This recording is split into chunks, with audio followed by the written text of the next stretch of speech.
wanted to ask you. You had earlier said that the voice is an instrument, uh, perhaps more difficult or more primary than other instruments. Um, First of all, I mean, every other instrument is made of material. Some kind of material could be wood, metal, strings, a lot of instruments, in the world. Some are very, very sophisticated, some are a little bit more primal and primitive, or even a whistle is an instrument, like everything. And a singer has, I'd say I would divide it, and I say that to my students as well. We have the voice as like, I would call it the voice mechanism, yeah, the whole apparatus, the whole thing that is in our throat, yeah. And I'd say it's just an instrument. It's an instrument, but it wasn't really meant to, serve us as, in singing. We're very close to the swallowing mechanism and the breathing mechanism, yeah. So singing is a more modern invention. It's been, for thousands of years. But first of all, we have an organ that can make noise, can communicate. Yeah, you can do a lot of, you can growl, you can yawn, you can cough, you can laugh, you can cry, you can do a lot of all kinds of sounds you can make. And they're very primal, and I love primal sounds. It's very good to free the people before they start singing. If they're not so precious about that, because the voice is not just meant for singing, it's meant for everything that creates a sound. Yeah. So if we put aside the fact that we are singing with the voice, that the instrument is serving the voice, the singing, it actually can do a lot of other things. I can call you from the other side of the road and say, hey, hi, whoo! I can do a lot of things with my voice, yeah? And it's good to connect to it. And when you take a guitar, the first thing you think of is, playing the guitar. You don't think I'm gonna pluck the strings out, or I'm gonna drum on it. Yeah, maybe you can use it for effects, but the guitar is meant for playing, yeah? You don't go shopping with it. It's not a carrier bag. It's an instrument. And our voice is within us in every situation in life. We can't put it in a little box and go to a noisy bar or to a party. And we can't take it out when we go swimming or we are eating. It's with us all the time. And it's very precious. And so I mean, like, the instrument is within us. And the instrument is not just the vocal mechanism, it's also the breathing and all the muscles that support the vocal mechanism, and of course all the resonances, so all the spaces and cavities of the mouth and the nose, and that create the sound, where the sound is bouncing and we have sound comes out. So it's I hope I didn't complicate it too much. No. This is great, and these are subjects which could be parts, or for many conversations, not just one. But even for our listeners, I think people who are interested in voice development, and we're also going to talk about some other aspects to do with voice. As you said, it's a very primal instrument, and it's very close to us, perhaps the closest, and oftentimes perhaps even taken as granted. Because we use it all the time to express ourselves consciously and unconsciously. And I think that in my own kind of being still a baby, I'm learning so much that I had taken for granted, and now paying attention to the subtlety of it and all the aspects that could be developed, many of them which are unknown, but I've become open that there is so many hidden things. But you said a couple of things that I just wanted to highlight, and you can take it in any direction you like. I think one of the things that caught my attention was you were saying about all the various ways in which we use our voice, and necessarily not to sing. One genre, if I could call it, of music that is very primal and I really enjoy it is Native American music here in the United States. Mhm. And one of the things that I think of is the primalness of it, and a lot of them could be a battle cry or the sound of a bird or a sound of another animal. And really, I mean, I'm not an expert, but one of the things is it really takes me to that primal feeling and connection with nature just by hearing it. And when I practice music, I often think of those sounds. Now I'm becoming more attuned to the sounds of nature and birds and animals, and just seeing what if I actually replicated it. It seems like an orchestra going on everywhere in nature, you know. Yeah. So I was wondering if you had any insights of particularly that kind of tradition or civilization where they were so much in harmony with nature, and these call and response perhaps between nature and humans.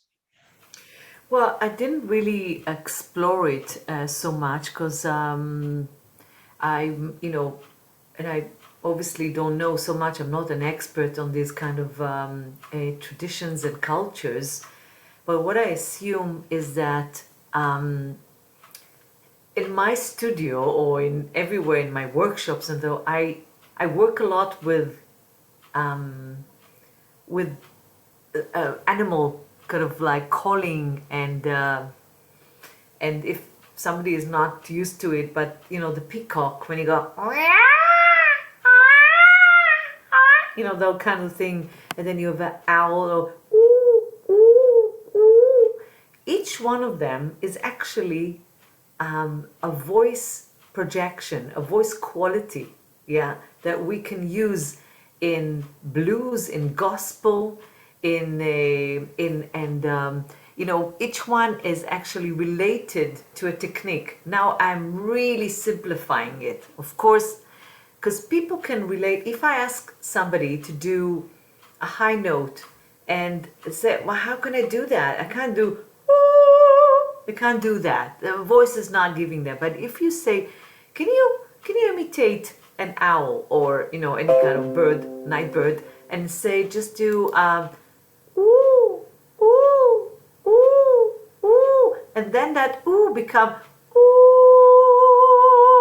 yeah, the sound. It's so much easier to take it from a natural or nature sound into music than just to imitate a note that a teacher did, you know, or from taking it from a piano or an instrument or standard, you know, instrument. So I'm not really answering your question, but I'm taking it into, you said you gave me the permission to take it everywhere I want. So I'd say that I believe that when you are attached to primal sounds, to nature, to your nature, you know, and you can discover a lot about your voice from there. So because we all tuned, we know how things sound like, you know, we can imitate an animal, we can imitate, well, if we lived close to these animals, of course, or we heard them. So I believe that it probably, although Western music went so far away from this primal sounds, in the teaching process, there is a good chance that you work with this. You know, it's like you quote a little bit from nature here and there. There's a lot in music and a lot of singing specifically that reminds animals or anything. So it's good to go back there. It's good to, I don't know if it's back, but to go there and to explore and to feel free and to feel this is my nature. You know, I'm also some kind of animal. Yeah.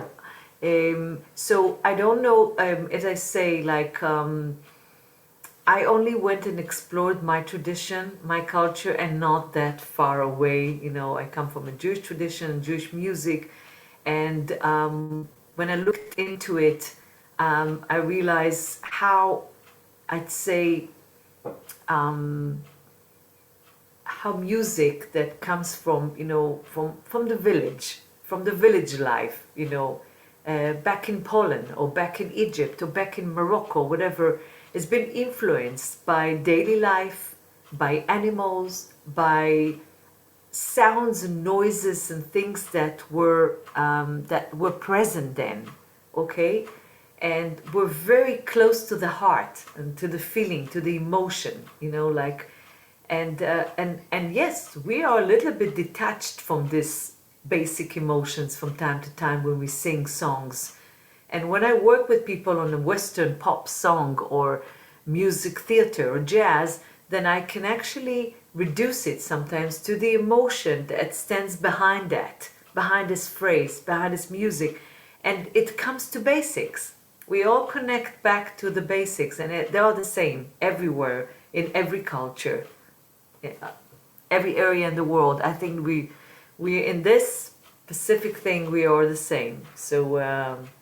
So it's easy for me to do my workshops everywhere in the world because people are people and feelings are feelings and animals are animals. So it's easy to do that. Lovely, lovely. Yeah, that's really beautiful. Thank you for, I think you were sharing some diamonds. And yeah, especially when you were making those sounds of the owl and the peacock. Uh, Just ask, enough. yeah, okay. We'll I have have to a do a big session. repertoire. I was just getting into that, you know, I just felt like maybe we should do that for the rest of the conversation. Yeah. Uh, yeah, and so the hint maybe that I'm getting for you, maybe this is what I need is maybe to explore that because it seems like, as you were saying, I think you said something about I don't know what was the word you used, but that there is a translation of the that sound of the owl when you were doing is that you could actually carry that as a note into the music. Yes.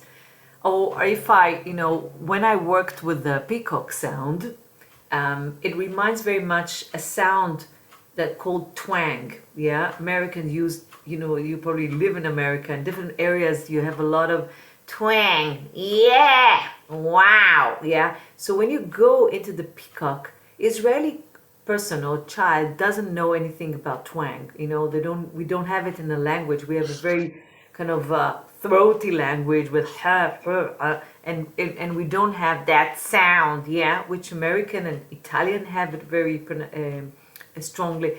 So for me, if I teach an Israeli student to sing music theater, like a Broadway song or so, I need to teach them that kind of sound and how do you do it. So if I try to say put your tongue up, do this and open your lips, it's just these are mechanical things, they may not get it. But if I imitate, if I give them an example of a peacock and go wah, wah, yeah, you know, sorry about the noise, but so I show them how that could be. Oh yeah, that sound, you know, it start to work, you know, like you start, you think it's a baby cry, or there's a lot of quack, quack, quack. I told you I have a huge repertoire of noises, You know, but it's that also they funny can because relate. as you said baby cry, and when you were making that sound, that's You know, all kinds of babies, yeah. yeah. And there's a cat, meow, meow. It could be a baby cat, and it could be a mature cat when it's really angry, meow. You know, and it could be meow. You know, this, oh God, there's a lot of noises. But what I'm saying that people can relate to it because they know it. But if I tell them, listen to the Broadway singer and hear how she does that, that doesn't mean anything. You know, it's not in my culture, it's not in my language, it's not in my literature, it's not in my repertoire. But animals are. So that's what it is. Yeah, no, amazing. This earlier when you were saying about psychology and therapy, I think we're going back a full circle. Like I can see how you have insights from, because you've looked at voice, Crystal,